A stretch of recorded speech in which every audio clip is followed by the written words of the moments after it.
All right, welcome in. A very happy Saturday to you. It is last call. What a loaded Saturday it is here as June 8th is upon us. We've got, huge events coming up here. We've got a great horse race you might have heard of. It's called the Belmont Stakes. That's coming up. We're going to have Sean Alvarez step in here in just a minute, break down this race for you, give you a few horses here to look at today. Make sure you're on your card. We also have a loaded Major League Baseball slate.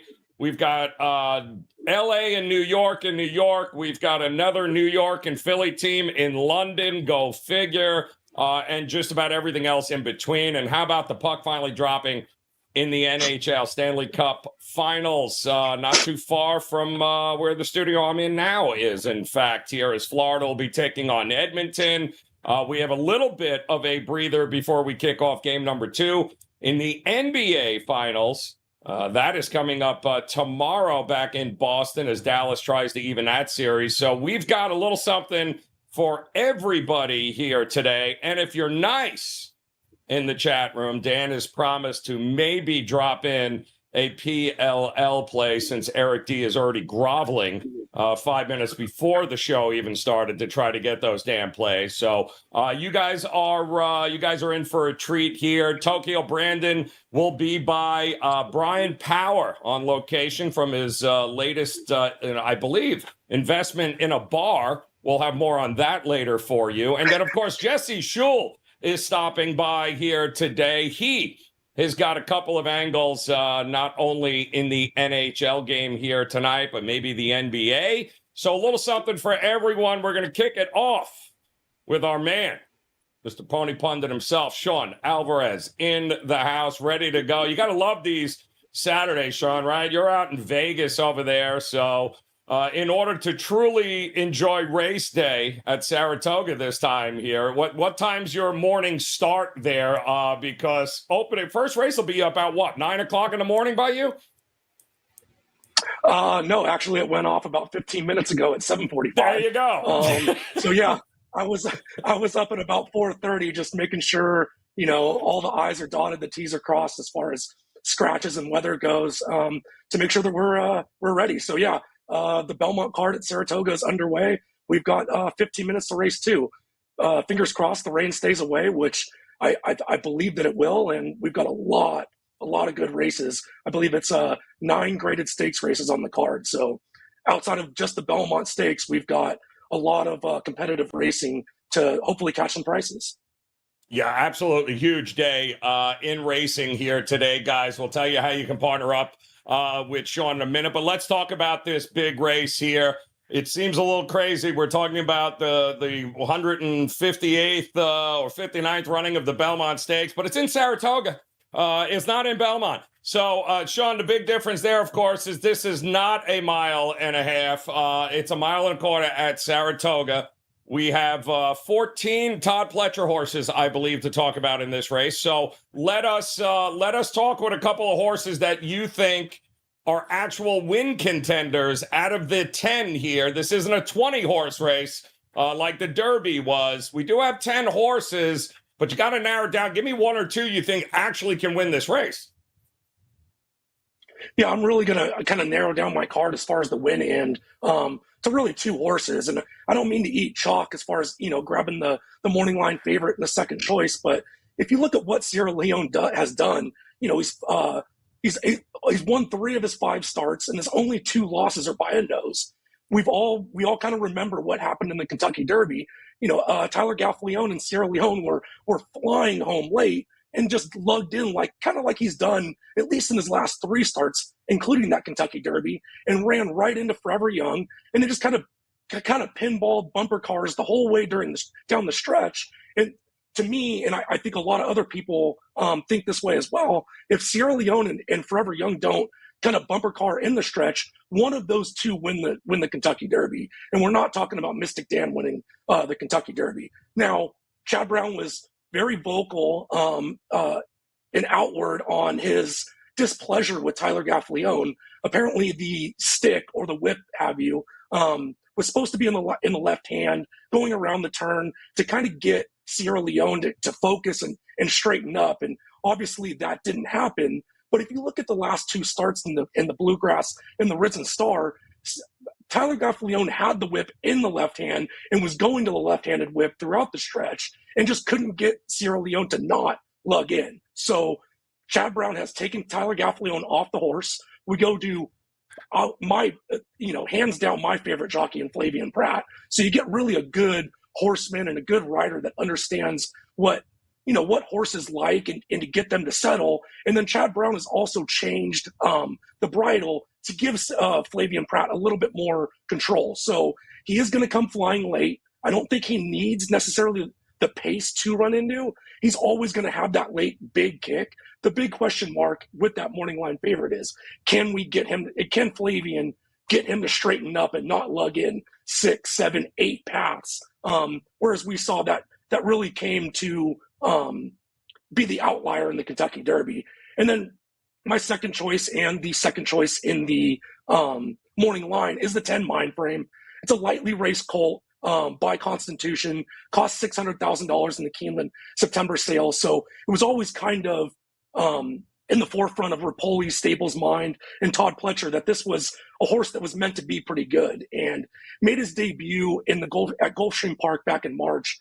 They went way too fast, way too early. But Irad was able to get Mindframe to settle and sit off that pace, and just was a push button type run, where as soon as Irad asked, he went by those horses as if they were standing still to win by 13 lengths and just capped that off on the Kentucky Derby undercard back earlier in May. And nobody wanted to go to the lead. Irad said, okay, put the horse on the lead, went up, running away by 7 lengths. And what I really like about this horse is just visually how he does it.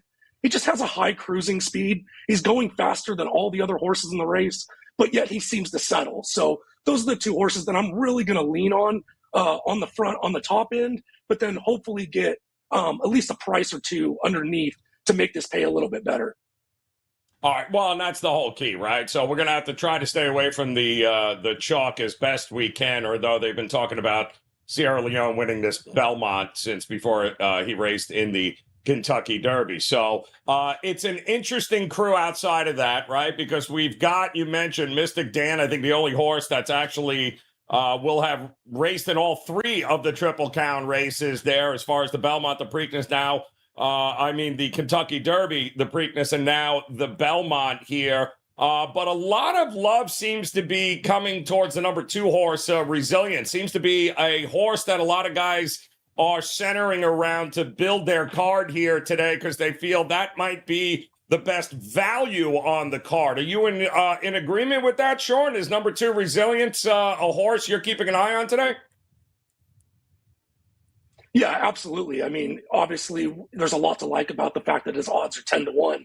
But if you look at what happened in the Wood Memorial, he set off the pace, not necessarily a quick pace. So he didn't have necessarily, a lot of pace to run into, and just kind of, I wouldn't say on his own, but Javi never really asked much of Resilience, and he just ran by that field, winning by 2 1/4 lengths. And then we look at the Kentucky Derby. He was sitting, I would say, kind of more along the Mystic Dan pace as far as the pace of the race goes. He wasn't necessarily in touch with the leaders, but he wasn't too far back. And he made a big middle move in the Kentucky Derby, so much so that it kind of looked like he was going to run away. But, we've talked about it, with what happened with Mystic Dan and how he won the Kentucky Derby. Mystic Dan had all, saving all the ground. Forever Young and Sierra Leone just had a big kind of late closing kick. So like I said, it was a premature move, and he definitely moved too early. And he really came back to dig in to finish a game 6th place in that Kentucky Derby.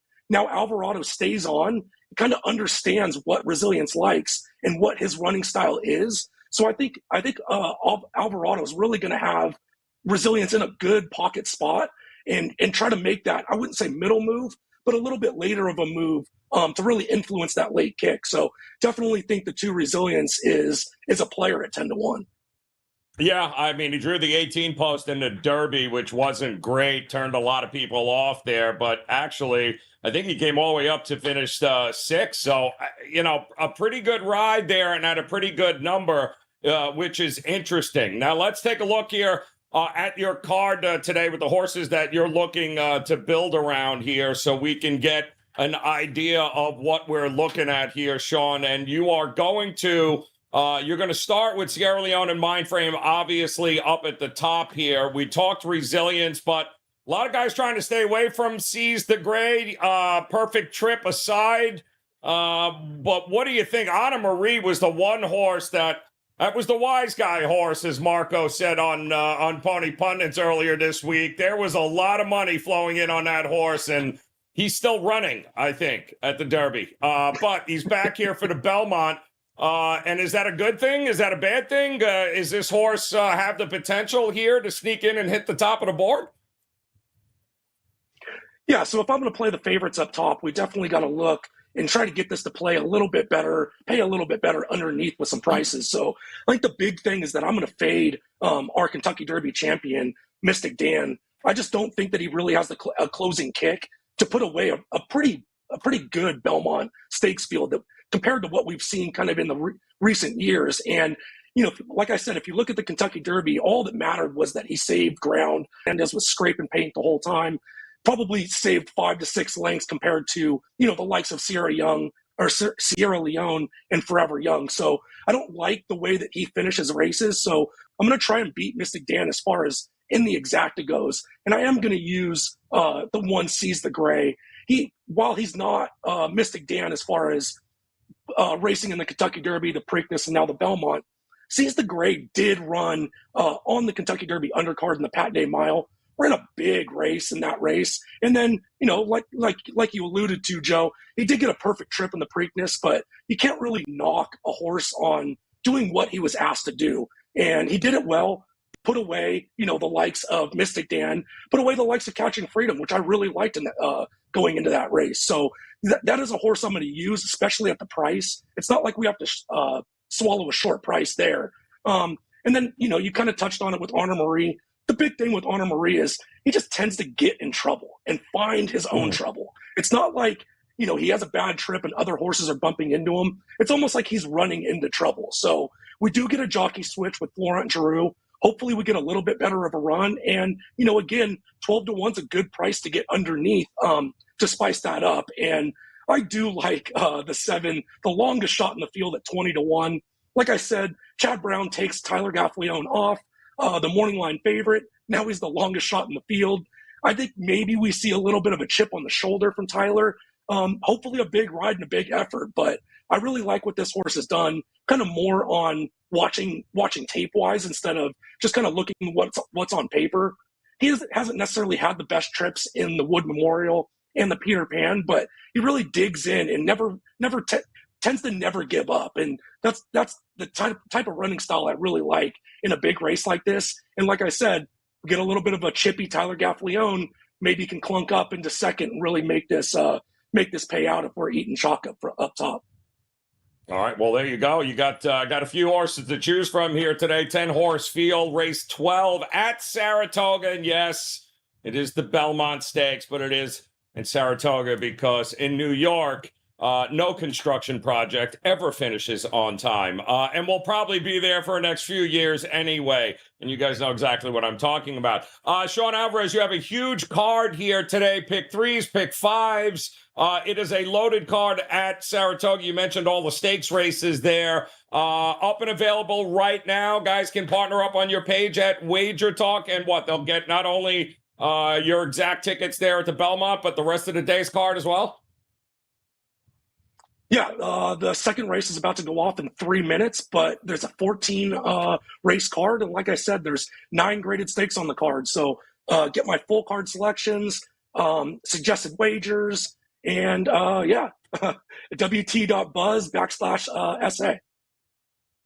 Yeah, you got Sean's page right now available at WagerTalk. Partner up, guys. Get the download and get going with Sean here for just $35. Get all of his best bets today at Saratoga. They're off and running already. 12th race today will be the Belmont, and it should be an absolute loaded card here today. Should be a fun one there at Saratoga. So we appreciate that. Sean, We got much more coming up here for you guys. Going to talk plenty of Major League Baseball. We're going to talk, of course, the puck dropping a little bit later with Jesse Schule and the NHL Stanley Cup Finals. Game 1, Florida taking on Edmonton. How much fun is that going to be here? We've got a Game 2 tomorrow in Boston with Dallas. BP will be here. Brian Power will be along the way. He'll talk a little Major League Baseball as well as the NBA. But next up, when it comes to baseball, well, nobody better here, guys. And you got him here on this Saturday as we welcome back in TB. Tokyo, Brandon in the house, ready to go. Nothing like starting your weekend off with a little ass man. And that's what we've got here. TB, it's an interesting day today. Weekend, really, in Major League Baseball, right? We got a couple of games across the pond. A lot of questions I see with Eric D. and William Bennett and R.U. Zen. Titan CT in the house about what do we do with games across the pond here? What are we expecting? Is it going to be pitching battles? Is it going to be double-digit runs? How do you approach these overseas games here, TB? Anything special with them? Generally speaking, I will avoid them in most cases. But today's is kind of juicy because you've got a really good Phillies team taking on a not so good Mets team. But this particular one, I'm approaching it in a prop play. But on the side, I'm kind of leaving it alone. Actually, my numbers show that the Mets are actually hitting better than the Phillies in the last 30 days. So kind of might be a little dangerous to take on the Mets there, or to take the Phillies on a side. I do like a particular pitcher prop in this game, but that really doesn't really have much to do with whether they're playing overseas or not. That just has to do with how a pitcher matches up with another team. I really don't know what to make of the stadium they're playing in. I know when they play in Mexico, you get game totals of like 17.5, but here I just don't really know what to expect. So overall on the side, I'm pretty much avoiding it. Well, me too. Well, first of all, we don't know what the deal with Ranger Suarez is. He got what? The thumb was an issue on the comebacker, right. So we're not really sure how many he's going to be able to go. And like you said, the Mets are actually hitting a little bit better. So a less than 100% Ranger Suarez might be a risky situation here. But you do have your eye on a game here that you're going to break down. And, of course, it's going to be with the dreaded Red Sox, White Sox. What are we doing in this game, BP? What are we looking at here? We've got Sox on Sox violence here. And so, hey, look, neither one of these teams is really tearing the cover off the ball, but the White Sox are just historically bad. They're really bad. I like to look at the last 30 days when I'm doing my capping. I kind of mix the last 30 days and the last 7 days and just kind of do a little algorithm from that. But, you know, the Red Sox are hitting number 3 in Major League Baseball, according to my numbers, and the White Sox are hitting 21. So, you know, when you get a team that's like minus 280, minus 300, but you really want to bet them, there's kind of a tricky way to do that, and that's by betting the pitcher to record a win. The reason you get such good odds on pitcher to record a win is because you have to accomplish 3 tasks there. You have to have your starting pitcher has to go 5 innings at least. Your team has to be winning when he comes out of the game, and your bullpen has to hold the lead. So essentially, you have to win 3 bets for your pitcher to record a win. You have to win like basically a first 5 bet. And you have to win the pitcher over 14.5 outs recorded, and you have to win a bullpen not barfing on the mound bet. So it's kind of 3 wrapped into 1. So today, Bryan Bayo gets plus 125 to record a win on some sites. Other sites had it plus 105. Other sites had it plus 110. These props, you know, depending on the site you're looking at, you can get a pretty wide variance of numbers. But Bryan Bayo to record a win here, I think, is a really good bet because the White Sox are awful. I have their hitting ranked 21 of 30 teams, and I have their bullpen ranked 26 of 30. So Red Sox strong bullpen ranked number 8 out of 30, and batting the rank number 3 right now. So, he's given up 3 earned runs or more in 5 straight starts. So he's not the best pitcher in the world, but those were against major league teams. And today he's not playing a major league team. So yeah, I think Bryan Bello to record a win is a good bet here. Is not a bad way to go. Yes, I know. Last night was interesting. Everyone, there's only 2 times that people bet the White Sox, it appears. It's when Fetty and the kid last night, Crochet pitch, and it's usually just in the first 5 innings. If they happen to hold, if that bullpen happens to hold on to a lead there, TP, God bless. Yeah. If you're betting them full game. Yeah. But outside of that, there's only 2 ways to bet those pitchers, and it's to make sure the bullpens don't get involved in there. There were some very interesting results last night, and some lines that didn't make any sense. Tampa Bay and Baltimore was a little bit of a head scratcher yesterday, but I don't know what to make of Atlanta anymore. TB. Charlie Morton, 109 years old, with his AARP card, will be out on the mound going up against Gore here today. Washington beats them 2-1. They still can't hit. They're still being priced in the mid-100s here, 140, 150. We're getting a total of 8 here. Is it time to trust Charlie Morton here on the road against this Washington lineup, or are they just unbettable, Atlanta, at this point? Well, I have Atlanta's lineup ranked 16 right now, which is dead average. Since they lost Acuna, Olsen, they got Albies, they got some good hitters, but for some reason, those guys, are not stepping up. So I like to look at how Charlie Morton has gone against the Nationals in his career, although he is 500 years old. But he doesn't fare exactly wonderfully against this Nationals team. His average again, this is an 87 at bat, so it's a really good sample size, but 276 average against and a 777, which is the lucky sevens, OPS against. So the OPS is not bad. The average is a little bit higher than you'd like it to be. But overall, he should be okay. I mean, he's pitching better than his career averages. So, might want to test the guy.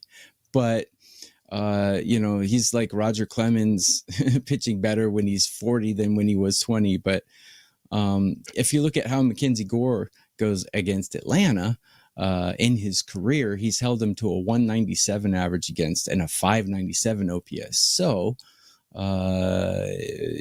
whenever I see this strong team going against a pitcher that pitches better against them than the opposite, I would look at an under. But I would also, look, even the worst team in Major League Baseball, aside from the White Sox, even a bad team like the Nationals are going to win 30-40% of their games. So if the Nationals are going to win one against Atlanta, it could be today. But I would look at the under in this game if I was gonna bet it, but I don't have a play on it. Yeah, I'm with you, except they won a game already last night, which is already head scratching here. TB drives me crazy with Washington. We do have a good question. I realized that. So.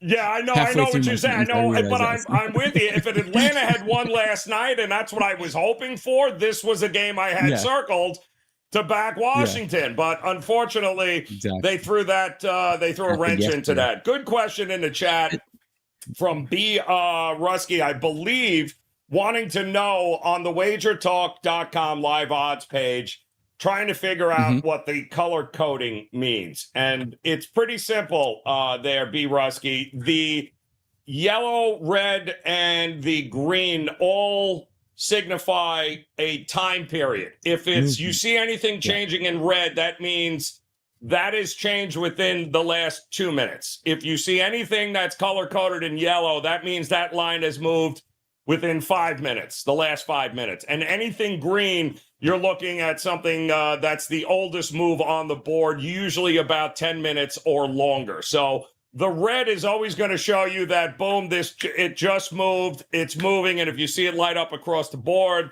that tells you that we've got something happening across the board in the marketplace at the same time. So red is 2 minutes, yellow is 5, green is 10 minutes there, and that'll give you a pretty good idea on how stale or how new the line movement is in Major League Baseball here. What were you looking at last night there, Tuggy, on the Dodgers and the Yankees? Did you see a extra inning, nothing game? Did you see a pitcher's battle happening? I don't know anybody that saw a pitcher's battle happening with all of that firepower.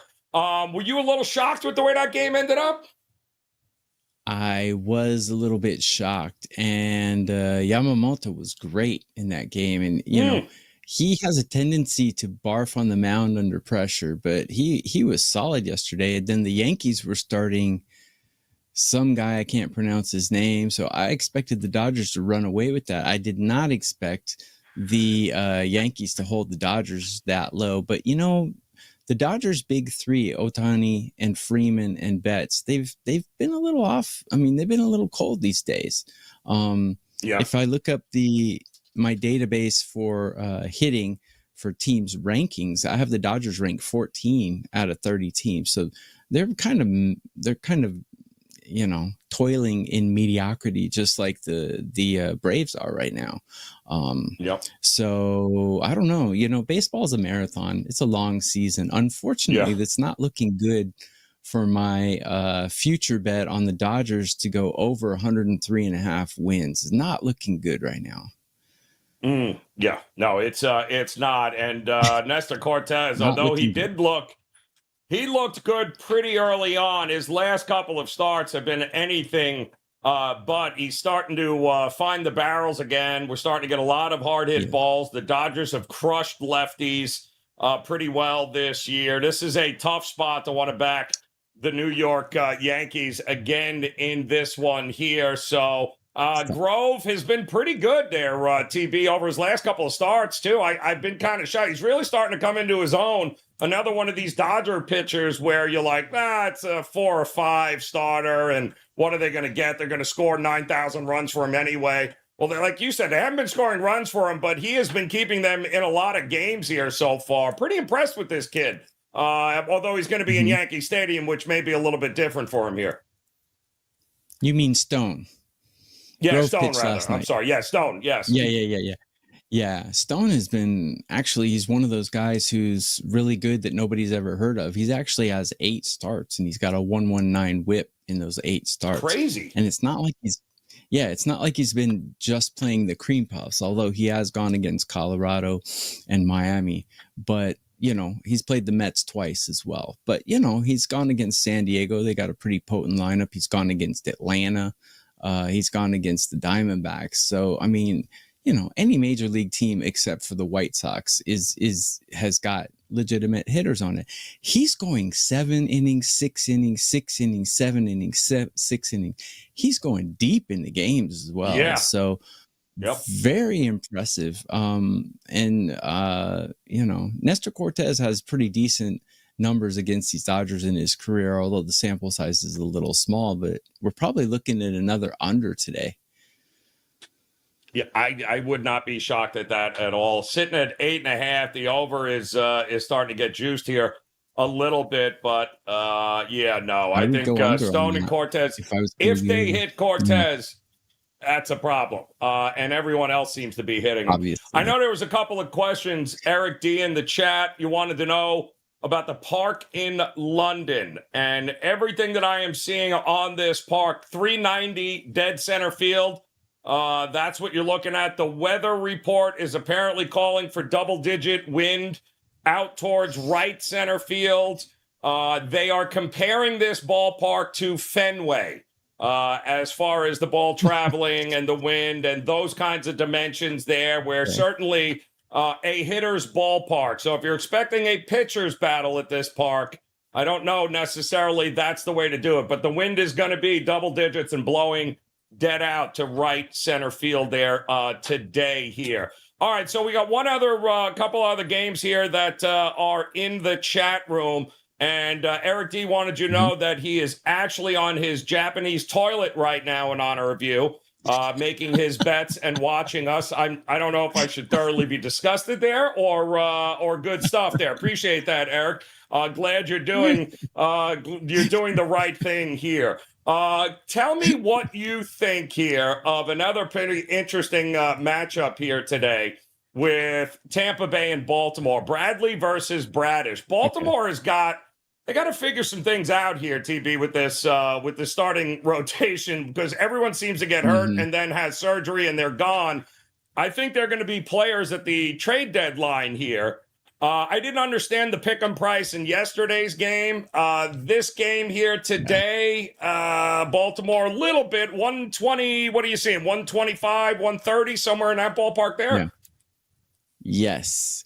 One point about Japanese toilets, they're called washlets, and they actually blow water on your butt. So yeah, it's a nice way to kind of wash your rear end after you do your business. And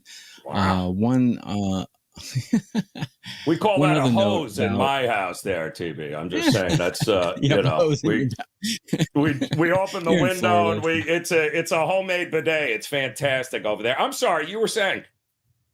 You're in Florida, so you guys are all crazy. So, but one thing about sports betting, what we're doing is we're trying to predict the future. So we want as many predictable things as possible. And when you see a lot of unpredictable things, that's a good time to pass. So right. I don't know anything about this London park, so I would just pass. The good thing about sports betting is we can pick our hands, whereas in blackjack, you just have to play the hand that you're dealt. But in sports betting, we can pick our hands. So don't pick a hand that you don't have an edge on. So stay away from that London ballpark today. Let's talk about the Orioles and the Rays here. Anyone just looking at this would say Baltimore's obviously the better team, and they are. And Bradish is obviously the better pitcher, and he is. But it's not quite that easy because, like I said earlier, even the worst team in MLB is going to win 30 to 40% of their games, except for the White Sox. But yeah, the Orioles are hitting quite hot right now. And the bullpen is much better. So I think it's pretty good odds to take the Orioles here. I mean, Taj Bradley's not exactly a good pitcher. Actually, Bradish is not my favorite. Bradish, he's not my favorite pitcher either. He just got clobbered for 5 earned runs against this Rays team. He got jerked in the 3rd inning. But before that, he went, 5 starts with 2 earned runs or less. So I definitely think the Orioles have the edge here in the bullpen, in the starting pitching, and in the hitting. So I think it's pretty good odds. They should be more like around 165 or 170, in my opinion. I agree 100% here. We have, and I thought the same thing last night too, and they were basically at pick'em because Irving was on the mound. But you're still talking about a Tampa Bay team that can't win games at home. And Irving's you're talking about the hottest hitting team in baseball. I don't get it. Exactly. And Irving's not bad at all. No. I trust it much better than that. Much better. I think we had a question there, Dan, in the chat room regarding Bregman, was it? That we saw there, looking for him to have a day. I don't understand Anderson there with the Angels. This is a guy we've all been looking to fade for a while, and is he figured something out, TB, or is he playing so far over its head that regression is coming? Because the guy has been phenomenal, and now he's at home going up against Hunter Brown, is going for Houston here. They scored some runs for Framber finally last night. They won 7-1, but I don't know what to do with Tyler Anderson. Every time I look to fade him, this team wins for him, or he ends up limiting the other side. So what do we do here? Is Bregman got a good shot at going up against him here today? Well, Anderson he's pitching way over his head because his career ERA is 4.3, and this season in 10 starts, his ERA is 2.37. So he's pitching way over his head. And one thing about Tyler Anderson, though, is throughout his career, he's an Iron Man. So, sides are not the only bets you can make in baseball. You can do a lot of prop plays. You can do outs recorded. You can do strikeouts. Tyler Anderson is one of those guys who, like I said earlier, we're trying to predict the future. So anytime we get like a constant that we can rely on, it's gold. And Tyler Anderson has been gold, especially in outs recorded over props.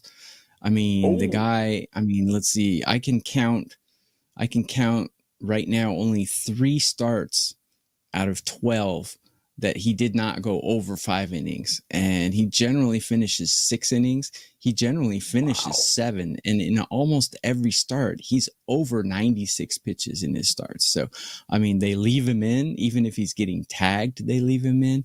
But honestly, he's allowed 1 earned run in 4 straight starts. This is not who he is. It's crazy. He's going to get tagged. He's going to get tagged eventually, but I really like to go with his overs in outs recorded. I looked at it today, though. They got it at 18.5. In other words, you have to bet whether he's going to pitch or whether he's going to get an out in the 7th inning or not. And that's pretty risky. Yep. If it was will he get an out in the 6th inning, not so risky, but 7th inning, that's pretty risky. So I'm laying off of it, but he's definitely an Iron Man. Yeah, he's been over the top there. So I don't know whether or not, although Bregman does seem to be coming around, he also seems to be mentioned a lot lately in trade rumors. So he could be a guy that is playing out his last days in Houston before it's all said and done. But Hunter Brown's been pretty good too in his last couple of starts. It certainly feels, if it ain't broke, don't fix it. I'm not fading Anderson until I see signs that we should begin to fade him. Exactly. But it does feel like an under could very well be in play here in this one at 8.5 runs there. What do you have locked and loaded today, TB, tonight in Major League Baseball at your page at WagerTalk? Okay. I have 2 4% best bets in Major League Baseball, and I packaged them together. So, I'm number 1 in Major League Baseball in 2024 at WagerTalk on plus 150 units, doubled the bankroll in 3 months. So pretty good guy to roll with.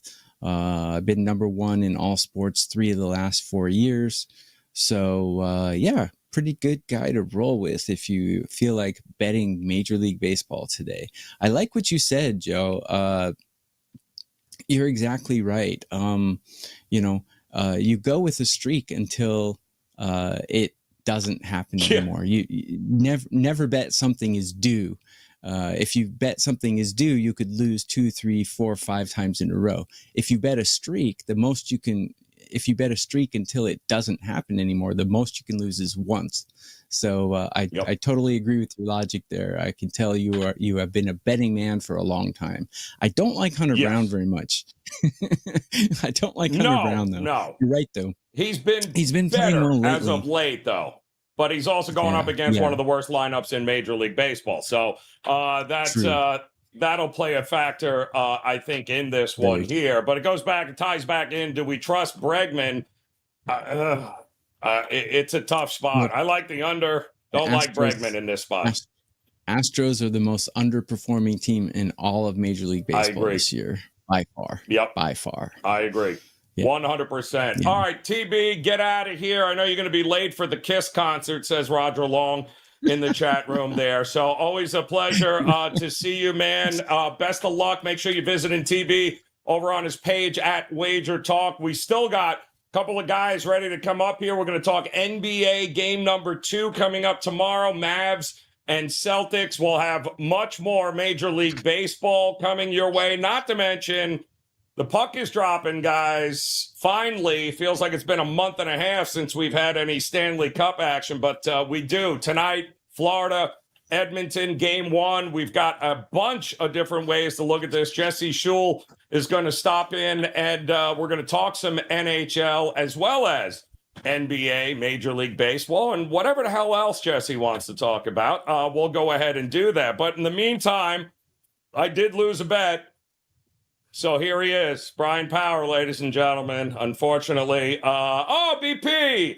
There it is. Kind of hoping they didn't give you the right number to call in. It's a pleasure, BP, to see you, my man, on a Saturday. What is going on with you, man? What's happening? I didn't know we were supposed to call in. That's news to me. I don't know. They give me a link. I press it. There we go. I'm here with you, buddy. No person I would rather spend a Saturday morning with than my good buddy, Joe Raineri, to talk some NBA and Major League Baseball. What a life, man. Unreal. Now, BP, I'm glad. I understand you were a little bit under the weather because you opened a bar in Cleveland and you had a big party for Game 1. And we actually have a picture here of BP bartending. Oh, boy, not a big Dallas fan, were you, in Game 1 there? Outstanding. Look at that photo. I love it when the graphics team is working overtime. And that is what I was yelling in Game 1 because, Joe, as you know, I had a 4% best bet winner on Boston. So that was me after the first quarter when the Celtics opened the largest first quarter lead in NBA Finals history right there. Yes, I don't know who made that shot, but I would never be in that fashion. So that's listen. Yeah, exactly. I mean, somebody sent it to us from on the other side of the bar there. That's impressive, BP, that is. Well, I'm glad to see that you have recovered from the Game 1 shenanigans there. Team power all the way. Let's talk about Game 2 coming up tomorrow here. And let's see here. Sevens, it was as low as 6.5 yesterday. We're still seeing sevens now in the marketplace. Still 214.5. Once again, not a lot of movement with the total here. Boston, Dallas, there's been a lot of talk about whether or not Dallas is going to win a game in Boston, or is their best shot at winning a game back home? How are you approaching game number 2 tomorrow? What are we going to see? Well, I broke this down already here on WagerTalk TV, a long form video. People could check that out. But the shorter version is this. I don't, normally when a team gets blown out, if you're a zigzag person, obviously, you want to gravitate towards that team. You want a bounce back, if you will. I don't love Dallas at this price. I obviously didn't love Dallas. I bet Boston right away in Game 1. I only had to lay 6, obviously close 6.5. I think this number should honestly be 8 at least.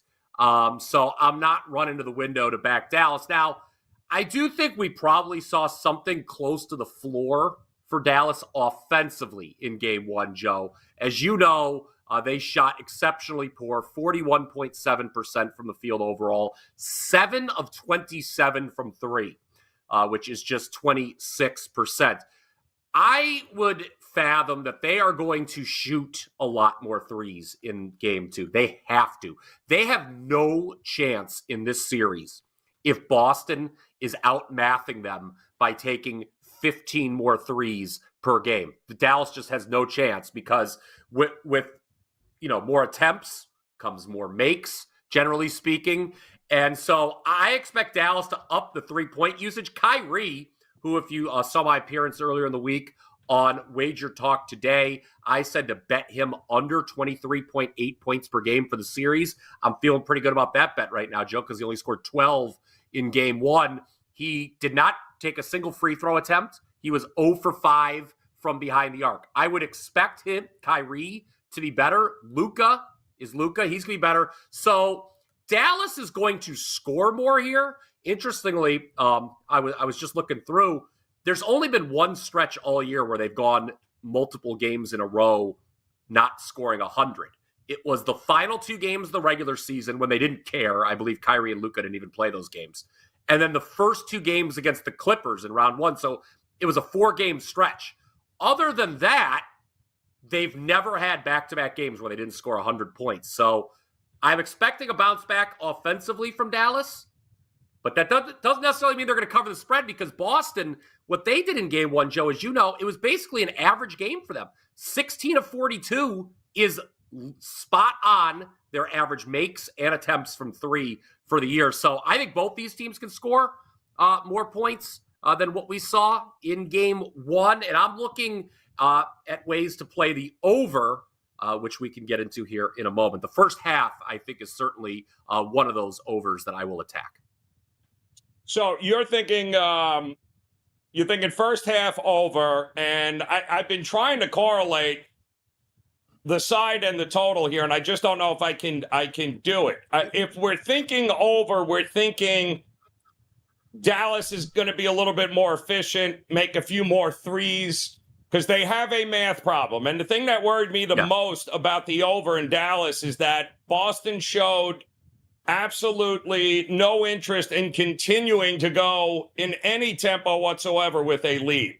And if that is the case, come the second half, if they're still up, they slowed that thing down to a crawl. They were actually taking shot clock violations there in the second half with that big a lead. So that's the problem I have, that if Boston is this much better than Dallas, and Dallas is not going to make threes because they have a math problem with the 15 extra threes for Boston is a math problem for Dallas. So that's the only thing I'm worried about. But to your point, maybe that's a worry in the second half, not necessarily early in this game. Yeah, I think if this game were to go over the total, Joe, it's certainly you think the first half number is going to go over as well. We talked about this a little bit. I talked about this on the video yesterday. Dallas, I mean, they finished with 42 points, I think it was, in the first half of game one. This is a team that usually scores a lot in the first half, 58.4 points per game in the first half, as a matter of fact. Now, they give up quite a few, too, in the first half, 57.5. So that's an average of 115.9. Their games in the first half, and then we know what Boston can do in the first half, right? They were, again, spot on their average. They scored 63 in the first half of game one. They averaged 62.4 for the year, give up 54.5. So they're at 116.9. The first half total, Joe, is sitting at 110, which is right around where it was in game one, as a matter of fact. It's interesting as well. I think this is something a lot of people know, but it's certainly worth reiterating. Game one, obviously, we saw all that over money come in.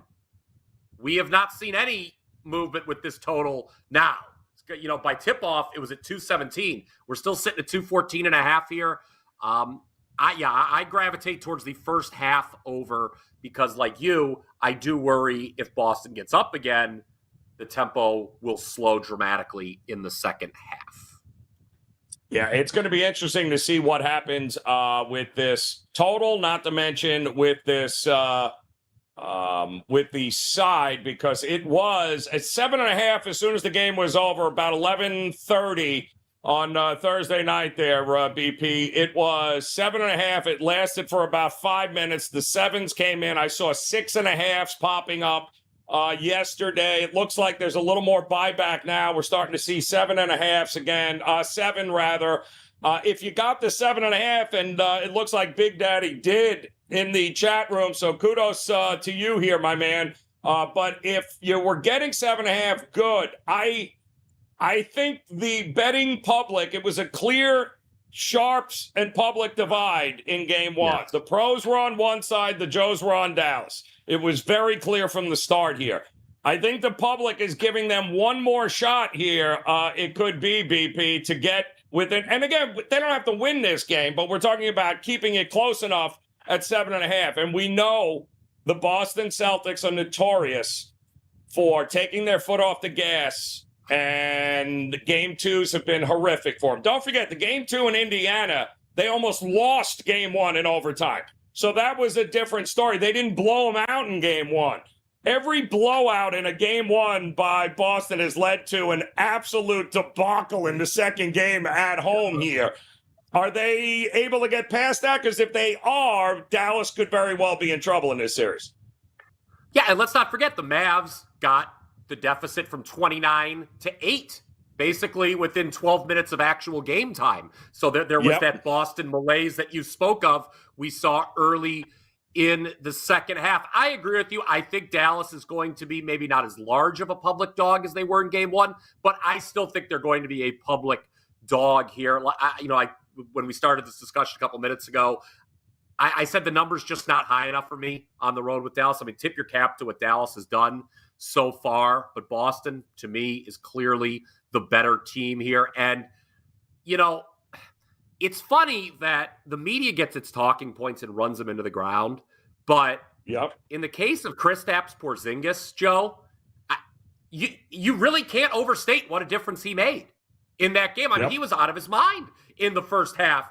And while Boston thoroughly dominated the Mavs in that first half of game one, I don't think it would be unfair to say that they can't play that well again. I think they absolutely can play that well again, Boston. They had the great stretch there where they couldn't miss from three, but over the course of 4 quarters, they absolutely can win by 8 or more points here. I don't trust Dallas.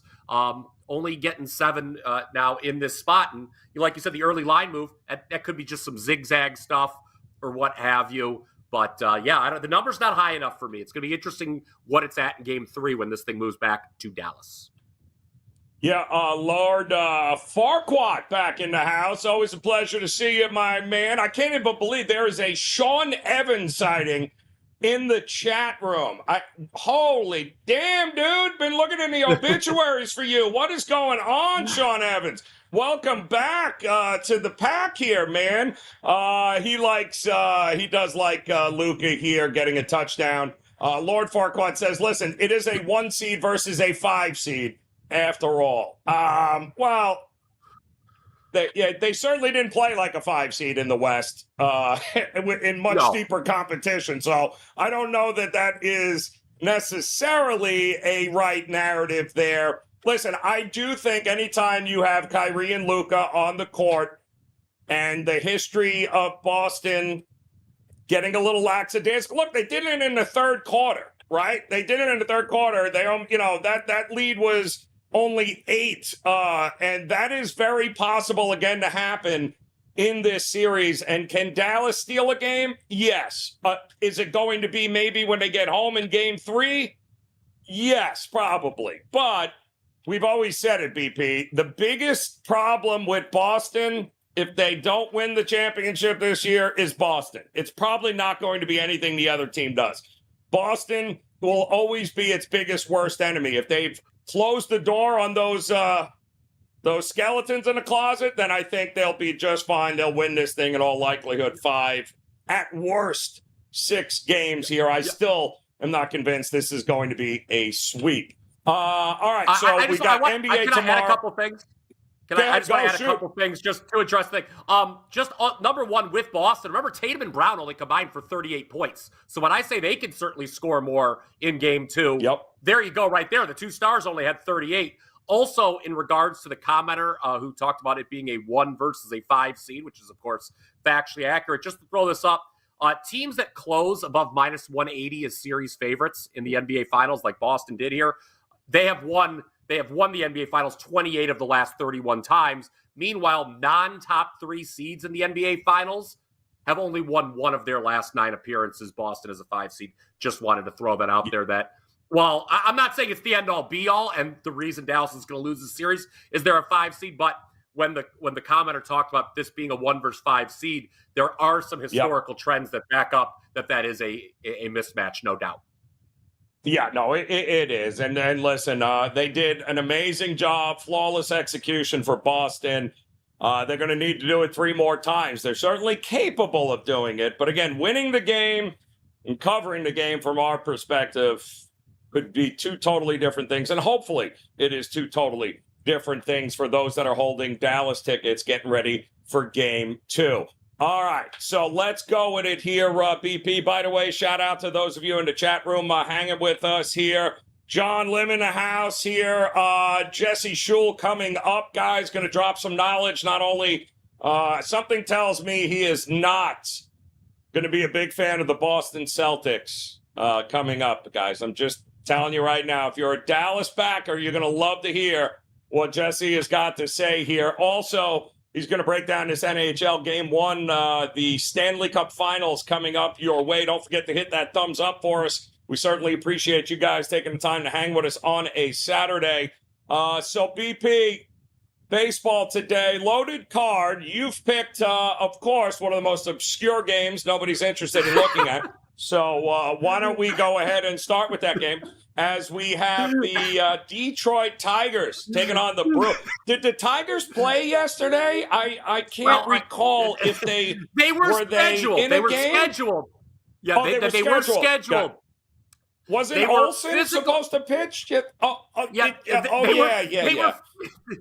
They were physically present at the park. They had their jerseys on. They took the field, but they might as well not have because, yes, they lost 10-0 with Reese Olson on the mound, Joe. And we've talked about it on the show. As a matter of fact, I think it was my last time here on Last Call.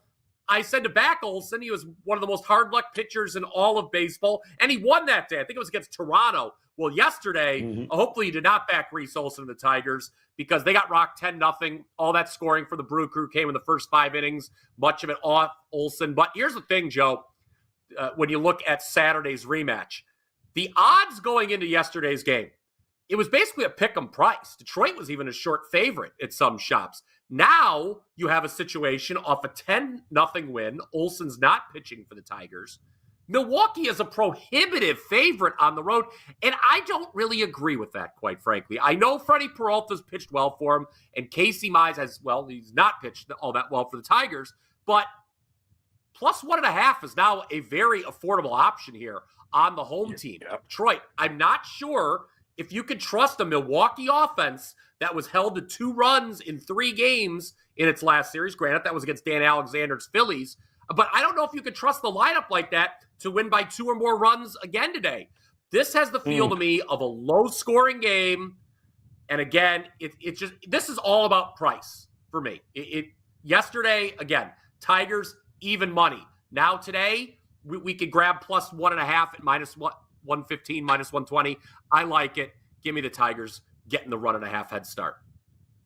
Oh, liking the Tigers here today. I believe Andrew said he left the Brewers off my card. He says the line is very, very confusing to him here today. And I don't understand the Brewers here. Peralta on the mound, didn't have the greatest of outings. The total was only 8 there, BP. I mean, Milwaukee was capable of putting that up number by themselves here. Is this an over game as well? No, I think again, like I said, Milwaukee, what we saw, I don't know how to explain. I think yesterday was one of those things where you just throw your hands up and say, okay, it was a Friday night in the Major League Baseball season. In the last segment, Tokyo Brandon said, baseball's a marathon and you're going to have some games over the course of a 162-game season.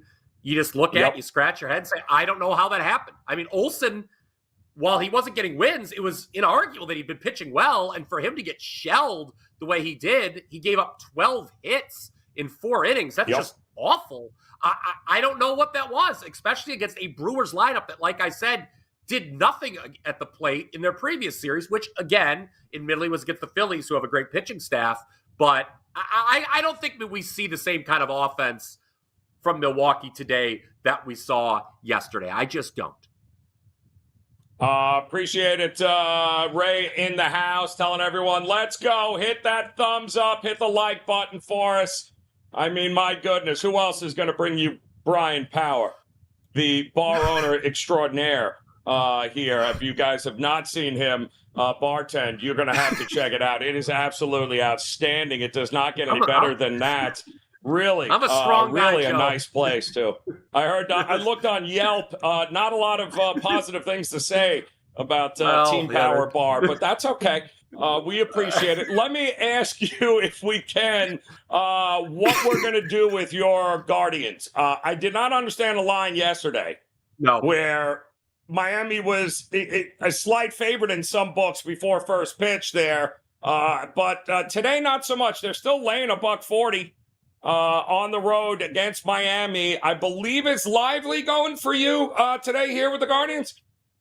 Yes, Ben, don't call me Blake Lively on the mound for the Guardians here. He's pitched pretty well overall. They've won the last 4 times he's taken the mound. He's got a 2.84 ERA.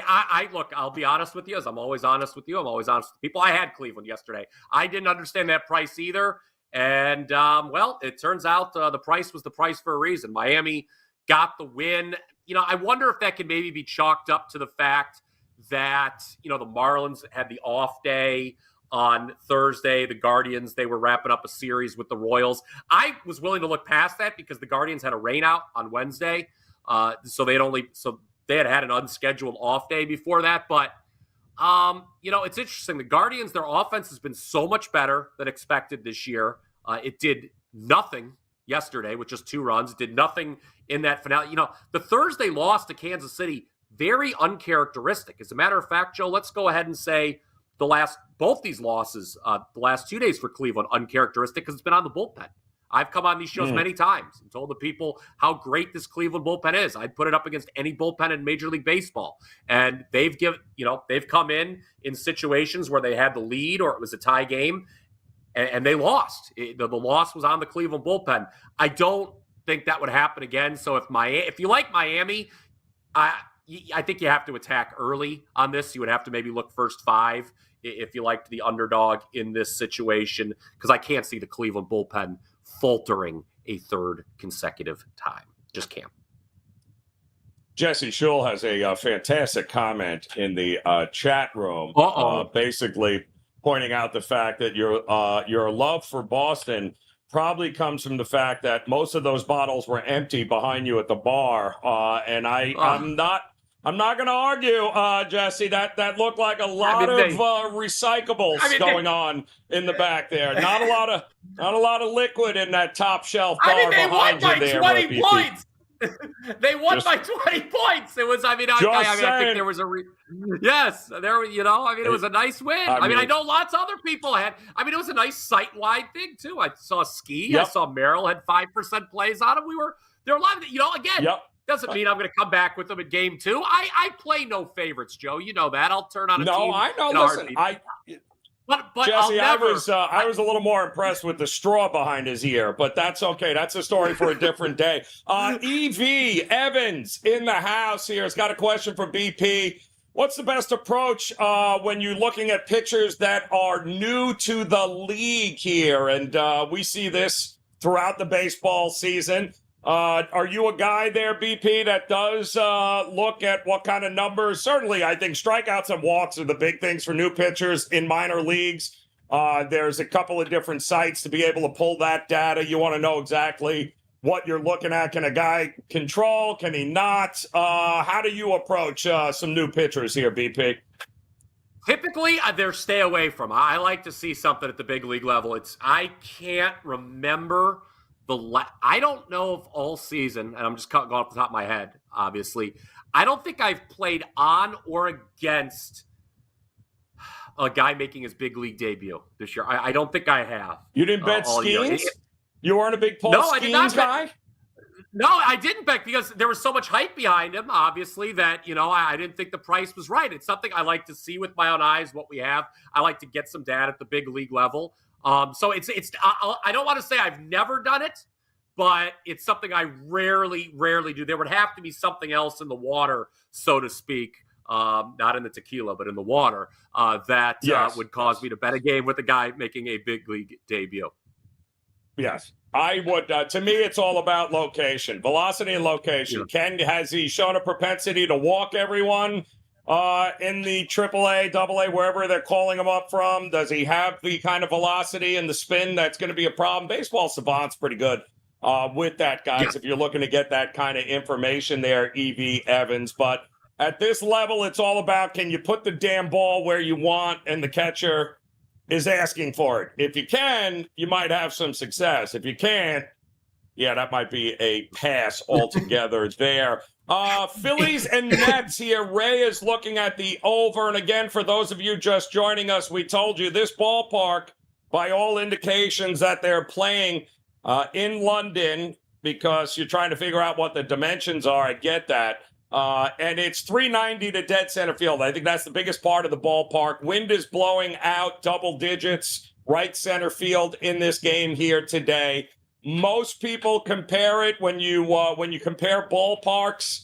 The most, I guess, comparable they're saying, BP, is Fenway Park, which is definitely a hitter's ballpark. We know this. So if you're going to give me double-digit winds blowing out, questions around the health of Suarez in this game in London worry me with the thumb and not usually having the same workout. I don't know what we're going to get from him. Minea, I think, is just a gas can waiting to get the match lit at some particular point. It certainly feels, it's up to 10 now, it certainly feels like Major League Baseball maybe has a special shipment of balls that show up at this game, and we get 20 runs here. What are you thinking?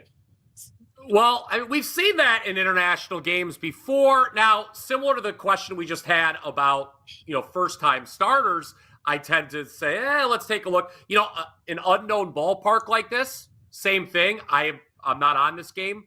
In full disclosure, that said, I do think Suarez is probably due for some negative aggression. And B, what I think you can hang your hat on if you want to take the over in this game, Joe, both of these lineups are hitting lefties really well of late. You're looking at a Phillies team over the last month, a 112 WRC plus, and the Mets are even better. 129, the Mets. My goodness, they are just crushing lefties as of late. So both these guys are southpaws, as you know. Two lineups crushing lefties. It's a ballpark that, by all accounts, is going to be favorable to the hitters. So no surprise at all. We've got the high total. So, yeah, I mean, if you believe what you read, over is the only way you can play this total, given how these two lineups have hit lefties. All right. The tequila's starting to hit you. But quite honestly, there's only one person I'm going to ask if whether or not the Phillies are going to win, and that's the guy behind the microphone. Dan, testing 1, 2. Dan, are the Phillies the right side today? I mean, the support for the fans is going to be there. The thing about it is I'm worried about Suarez's hand. You knew my favorite bet was Suarez to record a win. This is a live bet for me. See what it's like out there. See what the vibe is. But that being said, Joe, go Phils. I'm hammering them with both fists. I figured you would. I figured the voice of God right there, voice of reason, not you, Brian Power. But I also don't mind his under 16 and a half outs, because I don't think they're going to leave him out there. I don't mind that look either. Ranger Suarez under 16 and a half outs. Bullpen rested. If there is any sign of discomfort or a problem, they're pulling his ass. I can promise you that. Go ahead, BP. And that's kind of correlated with the over, right? And the Mets, how they do get. I mean, if the Mets continue to do what we've seen them do against lefties over the last 30 days, that just that correlates to just a short stint there for Suarez. Absolutely. Good look, Joe. Yes. Love that. Shout out to Hal L in the chat room. Appreciate you coming by. Playmaker here, as well as Daniel Berry. Thanks, guys, for stopping by here on the Shorts vertical feed. Shout out to those of you joining us once again in the chat room. Jesse Schule coming up here. Roger Long likes a Schwarber homer. Why not? Let's be realistic with this ballpark. Those very special Rawlings balls that Major League Baseball has rolled in. I would imagine we're going to get a few long balls when it is all said and done. Guys, don't forget, hit that... Go ahead and hit that thumbs up for us. And subscribe if you haven't done so. We certainly do appreciate it. Playmaker, we're going to get some hockey picks for you coming up here. In the meantime, BP, what is locked, loaded, ready to roll over at WagerTalk.com for you today? Well, I got a rebound from a Friday that was, quite frankly, a little uglier, even uglier than that one right there, that picture right there. But the good news, Joe, it's Saturday. Last 4 Saturdays, I'm a perfect 12-0. We've swept the board all 4 times. You go back the last 7 Saturdays, 23-3. I attribute my Saturday success to all these hours I spend with you here on Wager Talk Last Call, Joe. I think it just the good mojo just rubs off. But in all seriousness, we have a 4% best bet locked and loaded for tonight. It's just my second 4% total this baseball season. The first one, that was an easy winner, cashed by the 7th inning. It was an over on the Phillies Giants, who played on a Sunday night game in early May. This is a 4% total as well. So you head on over to my page, wt.buzz/BP to pick that up. I'll have my Game 2 NBA play up in the next few hours as well. So let me be the first to say, BP, absolutely nobody is interested in you rubbing anything off. But I will tell you this here. I don't think it's a coincidence that you also happen to have your best record when you join us here on Last Call on Saturdays. I think that is absolutely shocking. If we're being 100% truthful there. BP, always a pleasure. That's a lie. But really, best of luck here today. We'll see you again soon. Good luck. Bottoms up there at the bar. Hope it all works out for you there, BP. Joe, get him the hell out of here, please, Dan. You're Thanks. the That'd be best, great. Joe. All right, good seeing you, BP. Thanks. All right, good stuff there. All right, thanks very much. Big shout out to John Finley. He's lost. He was in the Instagram drinking room. Now he's over on YouTube Shorts. We're trying to get him back in to the regular crew over there. John Finley, always a pleasure, my man, to see you here on this weekend. Julio Robles in the house, also City by the Bay. And I don't know if our next guest has been on here, and I'll answer that question for City by the Bay coming up. We'll do that with Jesse. But I don't know if we've had Jesse Schule on Last Call yet, but if it's, we'll just go with it's his debut here. Jesse, always a pleasure, man. The simple fact, the way you just ripped BP in the chat room, you've got carte blanche on this show, my friend. Anytime you want, you just let us know, and you can come swinging by on a Saturday here. But let's start with that ripping of BP here. It sounded like the overtone is you're not 100% sold on the Celtics like everyone else is right now. Is that fair? Typical Celtic fans, they got short memories, perhaps drinking too much like BP, as you showed in that nice image you displayed for us. But I think people forget, they threw up all over themselves in Game 2 against the Cavs. They threw up all over themselves. They almost threw up all over themselves in Game 1 against the Pacers. They did throw up all over themselves in Game 2 against the Heat without Jimmy Butler. And then they lost to the Heat in a Game 7 at home last year. So, I mean, let's not forget about the history of this Celtics team. And, let's be honest. If Kristaps Porzingis, Drew Holiday, and Derek White play the way they did in Game 1, Dallas is probably not going to win any games in this series, but that's asking a lot for all your role players to play out of their minds. I think you got to look at a way to capitalize on the recency bias here. People just saw Dallas look as bad as they can possibly look, and Boston to look as good as they could possibly look. And for me, things usually come back closer to the center, and that's what I'm looking for in Game 2. One way to do that, I think, is in the player prop market. And one thing that I did agree with that BP said, despite his overall drunkenness and not very sharp take on anything he said, but one thing he said was Kyrie was 0 for 5 from beyond the arc, and he expects him to shoot better in Game 2. Well, Kyrie is hitting 40.2% in the playoffs. He hit over 40% in the regular season. He's made 45 three-point shots this postseason, and he's averaging 2.5 per game. I like him in a head-to-head matchup against Jason Tatum, who's shooting just 29.9% from beyond the arc. He has 32 made three-pointers in these playoffs, so that's 13 fewer than Kyrie, albeit he's played 2 or 3 fewer games, but still he's only averaging 2.13 per game. So to sum it all up, Kyrie is hitting for a higher percentage, significantly higher. He's made significantly more three-point shots. He's averaging more three-point makes per game, and he's plus 110 in the head-to-head three-point matchup in Game 2. The math ain't mathin', and I'll take the plus 110.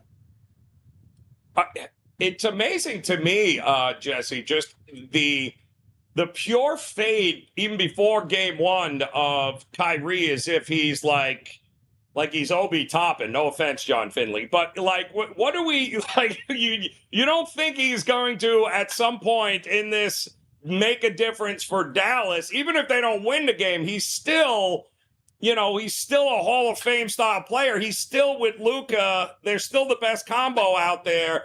You got to feel like Luka and Kyrie together Watched the tape, had a couple of days to go over it. I'm expecting better efforts from them as well as the role players.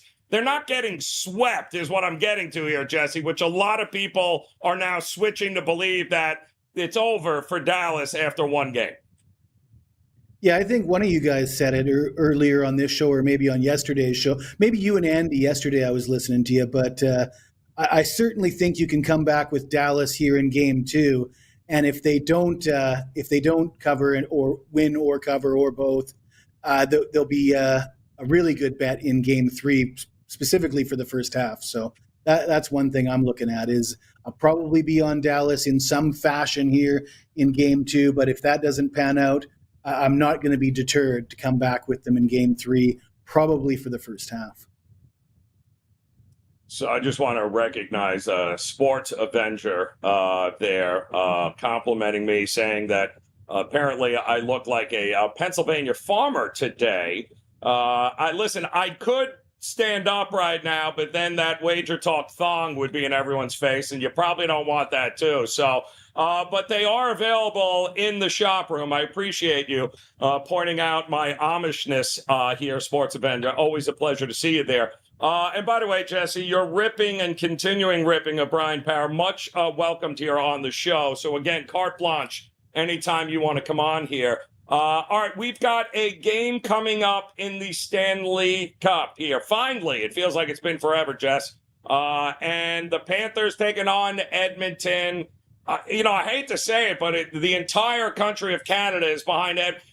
They can't stand Edmonton during the season as long as Toronto's alive, right? Or Calgary or anybody else. But now that Edmonton is their last hope, apparently the entire country of Canada is backing them because they want the cup north of the border here, Jesse. Well, they got to win 4 games. Do they win game 1? I don't think so, or it's going to be tough. I'm concerned about the goaltending, and that's basically been the Achilles heel of the Edmonton Oilers for years. They've always been able to score goals. Connor McDavid burst onto this scene. He's the best player in the NHL for the last 5-6 years. He's certainly the best player in this series, but goaltending is always an issue for the Oilers. Now, Stuart Skinner was out of his mind in the last few games of the conference finals, but if you look at his overall body of work, it is concerning. He ranked near the bottom of the NHL in save percentage during the regular season. Neither of these two goaltenders rank in the top 10 in the postseason in save percentage. I know Bobrovsky's got a better resume. He's had his ups and downs, but the language you guys seem to like is throw up all over yourself. He threw up all over himself in the Stanley Cup Finals last year, going 1-4 with a 5.91 goals against average. And what I'm looking at here is I'm going to go against the grain because most people look to bet unders in the Stanley Cup Finals. Most people think the offenses are going to struggle coming off a long layoff. But I'm just concerned with these two goaltenders that are, and specifically Stuart Skinner for Edmonton, who really doesn't have great overall numbers. He was playing out of his mind, but that was like a week ago against the Dallas Stars. Whatever momentum he had, that groove he was in, is he going to regress back to the goalie that we've seen for the entire season and the majority of the playoffs? I think there's a good chance of that. So the bet I like is the Florida Panthers team total over half a goal for the first period.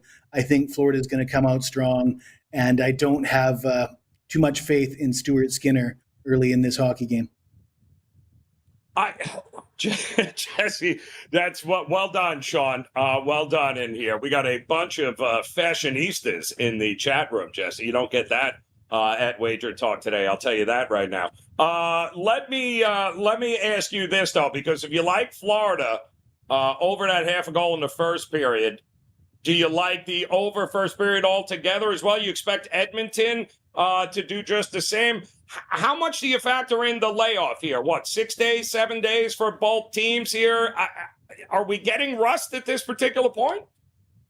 Yeah, I mean, like I said, that's the traditional thinking is we're going to get rust. But like I said, normally when you get to the Stanley Cup Finals, you're looking at goaltenders that are the best in the business, because you don't usually make it to the Stanley Cup Finals when your goalie isn't even in the top 10 in save percentage, and that's both these goaltenders.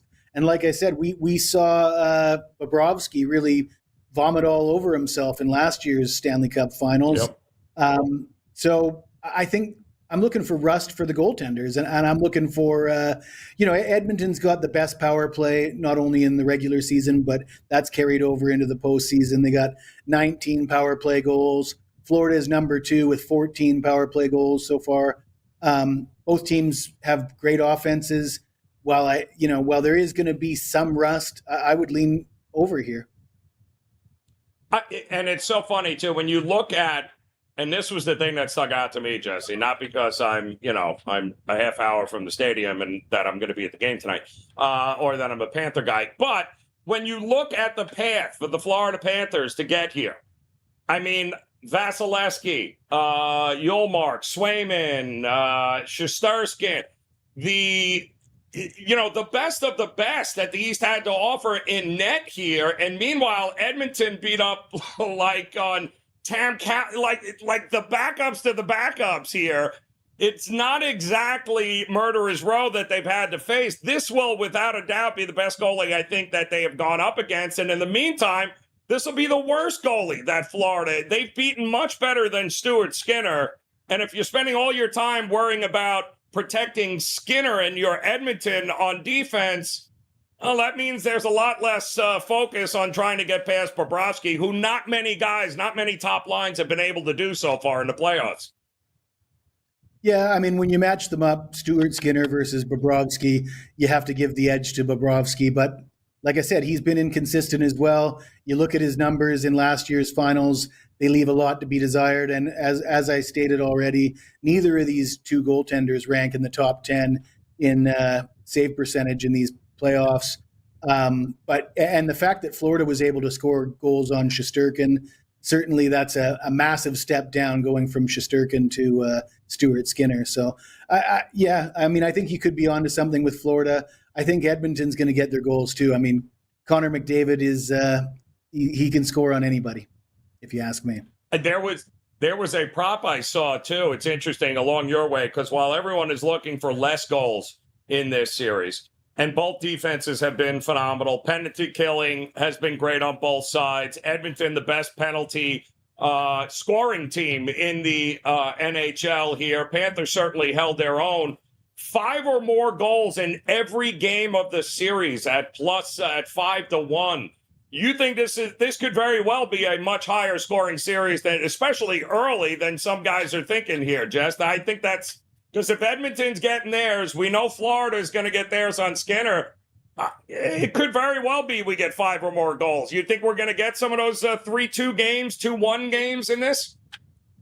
You know, I think that game 1 has the potential to be high scoring. But I think once these two teams settle in, they get to know each other, I think they'll put the clamps down. And if this series goes deep into 6 and 7 games, I think those games are going to be low scores. You don't see too many high scores in games 6 and 7 of a Stanley Cup final. No, you definitely are not going to on that size.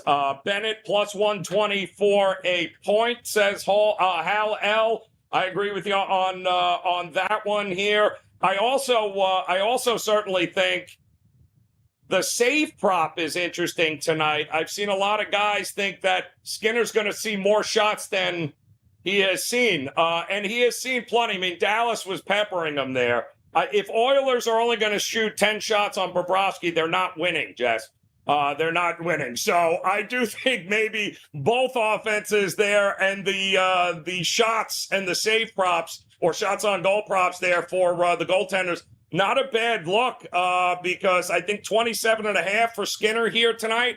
It feels like he could be under duress a lot in this first game at home with the last line shift, of course, as well. Well, like I said, Joe, Skinner he doesn't have great numbers. He's not considered a great goaltender. He's sort of overperformed in the last few games. He's had some time to sit there and think about that. And I think that's certainly a key to the game for Florida is get after him quick. Because if you don't get that first period goal and you let him gain confidence, he's that much more likely to get into that groove that he was in at the end of the Western Conference Final. But that guy that we saw at the end of the Western Conference Final, he's not really that guy, or hasn't been at this point in his career, right, the majority of the time. So you certainly want to remind him of the numbers that he usually puts up and what kind of goaltender he usually is. And no better way to do that than score that first period goal and pepper him with shots. So I certainly agree with that sentiment. Yeah, I'm all about confidence, and he gained it there with Dallas. But the reality is, I mean, they got 10 shots on goal and still won a game. I'm still trying to figure out how Edmonton did that there. But Jesse, in addition to, of course, the NHL, NBA, and the thorough ripping of Bryan Power, did you have anything in Major League Baseball? You've been crushing it in the MLB here, man. You're absolutely dominating this season. Did you have anything in Major League Baseball that you were looking at here today? Well, you guys talked about that London series, and again, it's quite clear that Bryan was drinking heavily because that bottle was empty. And he mentioned the unknown stadium, but didn't they play here last year, the St. Louis Cardinals, and something like 15 or 7? Yeah, and both those games went well over double digits. So and with Suarez, with the Mets hitting lefties, Suarez potentially banged up, Manaea, decent overall numbers, but the Phillies are batting like 380 against him. So and wind blowing out. I mean, yeah, I think it's an easy for entertain. It's going to be one of those games on TV. If you want to throw half a unit on the over, I think that's the way I would go. Yeah, I love it there. Did you were you impressed with the 0-0 game and extra innings? Did you think we were getting that with Poti? I mean, Yamamoto has been good. Don't get me wrong. Yankees are still trying to figure out how they didn't sign him. But he was dealing last night. Is this going to be a lower scoring weekend series, do you think? Or does do the runs come here a little bit today with Nasty Nestor and Stone on the mound? I think yesterday's game probably scares me off of betting the total because I was on the over in yesterday's game. I thought for sure, you got the number 1 ranked offense and the number 3 ranked offense. You had the wind blowing out at Yankee Stadium. It was a warm summer day. I was expecting runs and they didn't come. And that's betting on sports, right? You're always getting shocked by some of these results, but I'll probably leave that game alone. I don't have a strong feeling on Dodgers Yankees.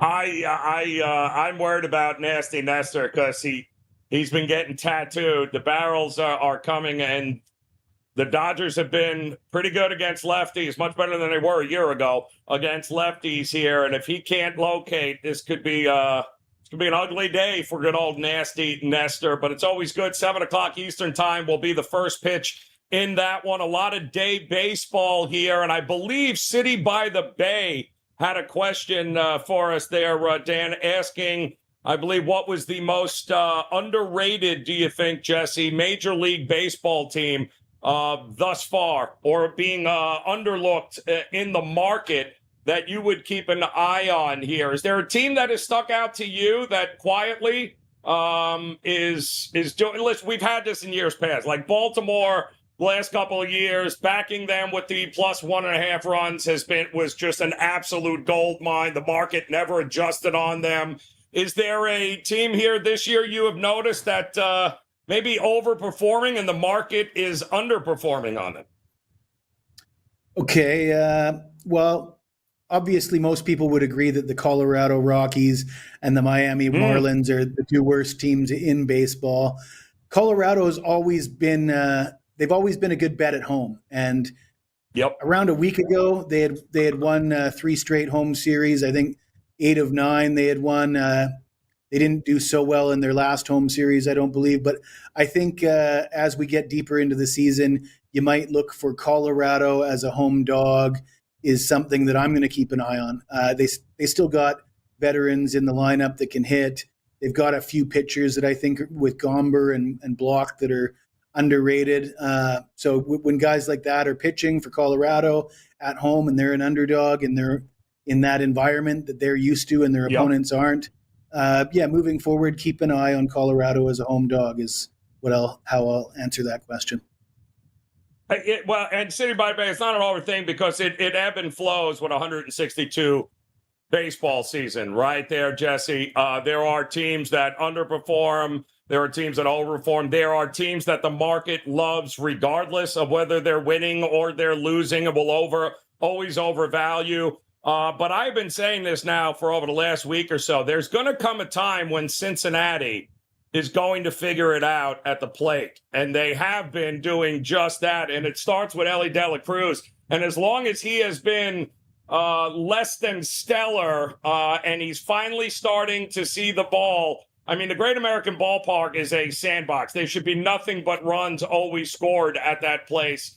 But Cincinnati hasn't been doing their part. I think they're finally starting to do it. So I would say in the immediate future, Cincinnati is a team that, especially at home, is a team that I'm going to be looking to bet. They're a dog here today against the Cubs again. They won last night 3-2. They're starting to figure it out. They're starting to hit, Jess. And Cincinnati at the Great American Ballpark, that's a team I am always looking to bet on and looking to bet some overs here at some point with them. Yeah, and the Cubs have been brutal. I don't see how anybody would want to jump on the Cubs as a road favorite here in Cincinnati. So, perfect storm there. Cincinnati, I think, won 6 or 7 straight. The Cubs have lost 11 of their last 15. Yeah, I agree with you on Cincinnati. Yep. And Toronto can kiss my ass. That team is terrible on every row. I want nothing to do with backing Toronto, Jesse. I would not be shocked in another month. Some of those guys are not on there. I don't know what, you can't keep firing the manager. Like there's some serious issues with this Toronto team. They just can't seem to get it done. They should be much better than what they are when it's all said and done. What do you have ready to roll over at WagerTalk.com on a loaded card here today and this weekend for that, Jesse? Oh, actually, SportsMemo.com. I'm sorry, over at SportsMemo.com. I got 5 picks available for Saturday. I got CFL, I got NHL, and I got 3 baseball picks. So we got 3 totals. We got a play on the early game in London, so plenty of action today.